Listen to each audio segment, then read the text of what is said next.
ঈদের দ্বিতীয় দিনেও রাজধানীতে পশু কোরবানি দেয়া হচ্ছে, সাথে সাথে অপসারণ করা হচ্ছে বর্জ্য। তেজগাঁওয়ে বজ্র অপসারণ নিয়ে বিস্তারিত জানতে যুক্ত হচ্ছি সহকর্মী তৌফিক হাসান তুহাদের সাথে। তুহাদ, আপনাকে ঈদের শুভেচ্ছা জানাচ্ছি। আজকে দ্বিতীয় দিনের কোরবানি কেমন দেখতে পাচ্ছেন এবং বর্জ্য অপসারণে কতটা সফলতা দেখতে পাচ্ছেন একটু জানাবেন। দর্শক, আমরা জানি যে ঈদে সাধারণত ৩ দিন কোরবানি দেওয়া হয় রাজধানীতে। আজ দ্বিতীয় দিন। আজও রাজধানীর বিভিন্ন এলাকায় পশু কোরবানি দেওয়া হচ্ছে, সাথে সাথে অপসারণ করা হচ্ছে বর্জ্য। আমার সহকর্মী তুহাদ।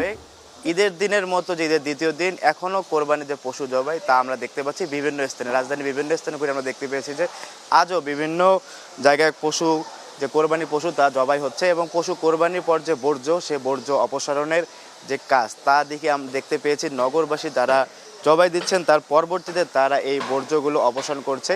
যে কথা আমার শহর আমার দায়িত্ব, সেই দায়িত্বকে ঘিরে তারা এই যে বর্জ্য সে বর্জ্যগুলো অপসারণ করছে।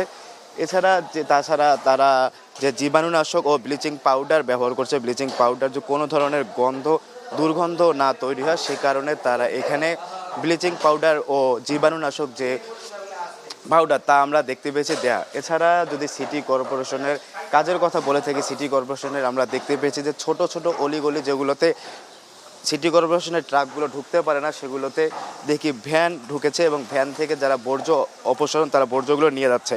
এবং সিটি কর্পোরেশনের পক্ষ থেকে জানানো হয়েছে যে 16,000-এর বেশি পরিচ্ছন্নতা কর্মী রাখা হয়েছে যদি কোনো ধরনের বেগ পেতে না হয় সাধারণ নগরবাসীদের।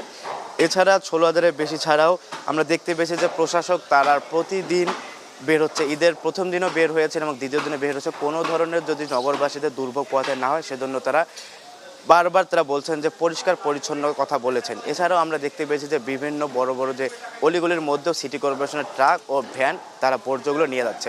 তো এই ছিল তেজগাঁও থেকে ঈদের দ্বিতীয় দিনও যে বর্জ্য অপসারণের সর্বশেষ।